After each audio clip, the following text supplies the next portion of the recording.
Hello boys and girls ಎಲ್ಲ ಹೇಗಿದ್ದೀರಾ? I hope ಎಲ್ಲ ಚೆನ್ನಾಗಿದ್ದೀರಾ ಅಂದ್ಕೊಂಡಿದ್ದೀನಿ. ಚೆನ್ನಾಗೇ ಇರ್ತೀರಾ. ವಿಡಿಯೋ ಸ್ಟಾರ್ಟ್ ಮಾಡೋಕ್ಕಿಂತ ಮುಂಚೆ ನೀವೇನೋ ಯಾರು ನಮ್ಮ ಚಾನಲ್ನ ಸಬ್ಸ್ಕ್ರೈಬ್ ಆಗಿಲ್ಲ, ಬೇಗ ಸಬ್ಸ್ಕ್ರೈಬ್ ಆಗಿ, ಹಾಗೆ ವಿಡಿಯೋಗೊಂದು ಲೈಕ್ ಮಾಡ್ತಾ ನಿಮ್ಮ ಫ್ರೆಂಡ್ಸ್ ಜೊತೆನೂ ಶೇರ್ ಮಾಡಿ. ಆಲ್ರೆಡಿ ತಮ್ಮನೇಲಿ ನೋಡಿರ್ತೀರಾ ಏನು ಎತ್ತ ಅಂತ. ಇದು ಬಂದು ನಮ್ಮ ಮನೇಲಿ ಗೊಜ್ಜನ ಅಂತೀವಿ, ಅಂದರೆ ಚಿತ್ರಾನ್ನದ್ದು ಆಪೋಸಿಟ್ ಸ್ವಲ್ಪ. ಈಗ ಚಿತ್ರಾನ್ನ ಯಾರ್ಯಾರು ತಿನ್ನಲ್ಲ, ಮಕ್ಕಳಿಗೆ ಸ್ವಲ್ಪ ಜನಕ್ಕೆ ಚಿತ್ರಾನ್ನ ಇಷ್ಟ ಆಗಲ್ಲ. ಹಾಗಾಗಿ ಈ ಥರ ರೆಸಿಪಿನ ಸ್ವಲ್ಪ ಮಾಡಿ ಟ್ರೈ ಮಾಡಿ ತಿಂತಾರೆ. ಟೇಸ್ಟ್ ಅಂತೂ ಚೆನ್ನಾಗಿ ಬರುತ್ತೆ. ಹಾಗಾಗಿ ಇದಕ್ಕೆ ಮೇನ್ ಇಂಗ್ರೀಡಿಯೆಂಟ್ಸ್ ಬಂದು ಈರುಳ್ಳಿ, ಹಸಿಮೆಣಸಿನ್ಕಾಯಿ, ಟೊಮೊಟೊ, ಕರಿಬೇವಿನ ಸೊಪ್ಪು, ಆಮೇಲೆ ಕೊತ್ತಂಬರಿ, ಹುಣಸೆಹಣ್ಣಿಂದ ಸ್ವಲ್ಪ ಹುಳಿ, ಕಾಯಿ ತುರಿ, ಬೆಳ್ಳುಳ್ಳಿ, ಹುರ್ಗಡ್ಲೆ, ಕಡಲೆಬೇಳೆ, ಶೇಂಗಾ, ಜೀರಿಗೆ, ಚಕ್ಕೆ, ಧನಿಯಾ, ಕಡಲೆಬೇಳೆ ಮತ್ತು ಉದ್ದಿನಬೇಳೆ. ಇದಿಷ್ಟು ಬಂದು ನಮ್ಮ ಮೇನ್ ಇಂಗ್ರೀಡಿಯೆಂಟ್ಸ್ ಆಗಿರುತ್ತೆ. ಅದರಲ್ಲಿ ಈಗ ಕಡಲೆಬೇಳೆ ಮತ್ತು ಉದ್ದಿನಬೇಳೆ, ಆಮೇಲೆ ಕಡಲೆ, ಜೀರಿಗೆ ಮತ್ತು ಚಕ್ಕೆ, ಧನಿಯಾ, ಇವು ನಾಲ್ಕರನ್ನು ನಾವು ಫಸ್ಟು ಪೌಡರ್ ಮಾಡ್ಕೊಬೇಕು, ಅಂದರೆ ಮಿಕ್ಸಿಗೆ ಹಾಕಿ ಪೌಡರ್ ಮಾಡ್ಕೊಬೇಕು.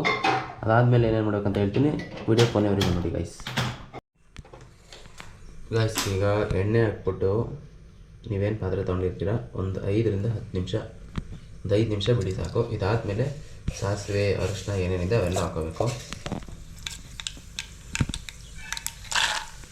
ಶೇಂಗಾ ಹಾಕ್ಕೊಳ್ಳಿ ಇವಾಗ ಮುಂದೆನೆ. ಆಮೇಲೆ ಕಡಲೆಬೇಳೆ ಹಾಕ್ಕೊಳ್ಳಿ.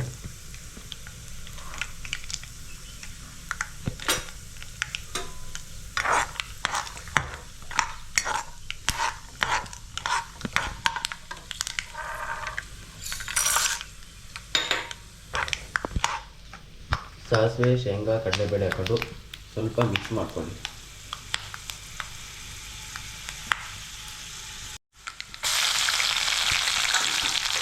ಕಡಲೆಬೇಳೆ, ಸಾಸಿವೆ, ಶೇಂಗಾ ಆದಮೇಲೆ ಬೆಳ್ಳುಳ್ಳಿ ಹಾಕ್ಕೊಳ್ಳಿ. ಅದಾದಮೇಲೆ ಕರಿಬೇವಿನ ಸೊಪ್ಪು, ಅದಾದಮೇಲೆ ಹಸಿಮೆಣಸಿನ್ಕಾಯಿ, ಈರುಳ್ಳಿ,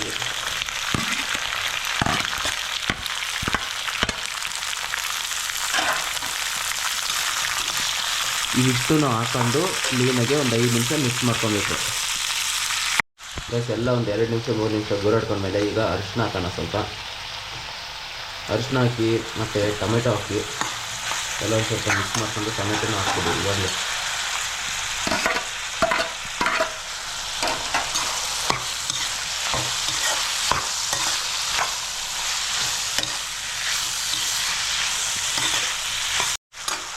ಈಗ ರುಚಿಗೆ ತಕ್ಕಷ್ಟು ಉಪ್ಪು ಹಾಕಿದೆ, ಸ್ವಲ್ಪ ಒಂದು 3/4 ಸ್ಪೂನು ಇಲ್ಲಾಂದರೆ 1 ಸ್ಪೂನು.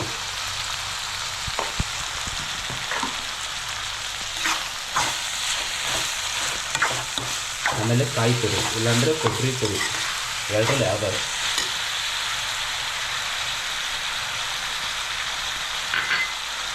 ಆಮೇಲೆ ಮೇನ್ ಬಂದಿದ್ದಕ್ಕಿರೋದು ಹುಣಸೆಹಣ್ಣಿನ ಹುಳಿ ಮತ್ತು ಪೌಡರು. ನಾನು ಅವಾಗ ಹೇಳಿದ್ಮೇಲೆ ಯಾವುದೇ ಪೌಡರ್ ಅಂತ, ಅದು ಪೌಡರು ಮೇನ್. ಹುಣಸೆಹಣ್ಣು ಹುಳಿ ಮತ್ತು ಈ ಪೌಡರೇ ಮೇನ್ ಈ ಗೊಜ್ಜಿಗೆ.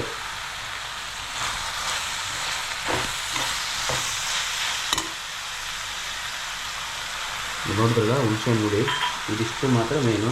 ಇದಾದಮೇಲೆ ಒಂದು 5 ರಿಂದ 10 ನಿಮಿಷ ಬಿಟ್ಟು ಆಮೇಲೆ ಕೊತ್ತಂಬರಿ ಹಾಕ್ಕೊಳ್ಳಿ. ಅಲ್ಲಿಗೆ ಈ ಗೊಜ್ಜು ರೆಡಿ ಆಗುತ್ತೆ. ಗೊಜ್ಜು ರೆಡಿ ಆದಮೇಲೆ ಯಾವ ಥರ ಬರುತ್ತೆ ಅಂತ ತೋರಿಸ್ತೀನಿ ಬನ್ನಿ ಗೈಸ್. ಈಗ ಗೊಜ್ಜೆಲ್ಲ ಫುಲ್ಲು ಕ್ಲಿಯರ್ ಆಗಿದೆ, ನೀವು ನೋಡ್ತಾ ಇರ್ಬೋದು, ಕಾಣಿಸ್ತಾ ಇದೆಯಲ್ಲ. ಈ ಥರ ಗೊಜ್ಜು ರೆಡಿ ಆಗುತ್ತೆ. ರೆಡಿ ಮಾಡಿಕೊಂಡು ನೀವು ಬೇಕಾದ್ರೆ ಎಲ್ಲರೂ ಊರಿಗೆ ಹೋದರೆ ಮನೇಲಿರೋ ಮಕ್ಕಳುಗಳು ಬೇಕಾದ್ರೆ ಒಂದು 2 ದಿವಸ 3 ದಿವಸ ಇಟ್ಕೊಂಡು ಕೂಡ ತಿನ್ಬೋದು. ಫ್ರಿಜ್ಜಿಗಿಟ್ಟೇ ತಿನ್ನಬೇಕಂತ ಏನಿಲ್ಲ. ಈ ಥರ ರೆಡಿಯಾಗಿದೆ ನೋಡಿ. ಲಾಸ್ಟಿಗೆ ನೀವು ಅನ್ನ ಎಲ್ಲ ಕಲಸಾದ್ಮೇಲೆ ಚಿತ್ರಾನ್ನ ಥರನೇ ಬರುತ್ತೆ, ಆದರೆ ಟೇಸ್ಟ್ ಮಾತ್ರ ಒಂಚೂರು ಇನ್ನೂ ಡಿಫ್ರೆಂಟಾಗಿ ಬರುತ್ತೆ, ಸಕ್ಕತ್ತಾಗಿ ಬರುತ್ತೆ. ಮನೇಲಿ ನೀವು ಮಾಡ್ಕೊಳ್ರಿ, ಮಕ್ಳುಗಳಿಗೆ ಒಂದು ಸರಿ ಟೇಸ್ಟ್ ಮಾಡಿಸಿ. ಈ ಥರ ಏನಾದ್ರು ಬೇರೆ ಬೇಕಂದರೆ ಕಮೆಂಟ್ ಸೆಕ್ಷನಲ್ಲಿ ತಿಳಿಸಿ, ಹೇಳೋಣ ಈ ರೆಸಿಪಿ ಇನ್ನೂ ಯಾವ ಥರ ಅಂತ ಕ್ಲಿಯರಾಗಿ ಹೇಳ್ತೀನಿ. ಬೇಕಾರೆ ಇಟ್ಕೊಂಡು ತಿನ್ಬೋದು, ಬೇಕಾದ್ರೆ ನೀವೊಂದು 5-6 ದಿವಸ ಕೂಡ ಇಟ್ಕೊಂಡು ತಿನ್ಬೋದು. ಈ ಗೊಜ್ಜು ಏನೂ ಹಾಳಾಗಲ್ಲ. ಆದರೆ ಚಿತ್ರಾನ್ನ ಗೊಜ್ಜು ಹಾಳಾಗುತ್ತೆ, ಆದರೆ ಈ ಗೊಜ್ಜು ಹಾಳಾಗಲ್ಲ. ನೀವು ನೋಡ್ತಾ ಇರ್ಬೋದಲ್ಲ, ಈ ಥರ ರೆಡಿ ಆಗುತ್ತೆ. ಮತ್ತೆ ನೆಕ್ಸ್ಟು ನಮ್ಮ ಕುಕ್ಕಿಂಗ್ ವಿಡಿಯೋದಲ್ಲಿ ಸಿಗ್ತೀನಿ. Until take care, bye bye guys.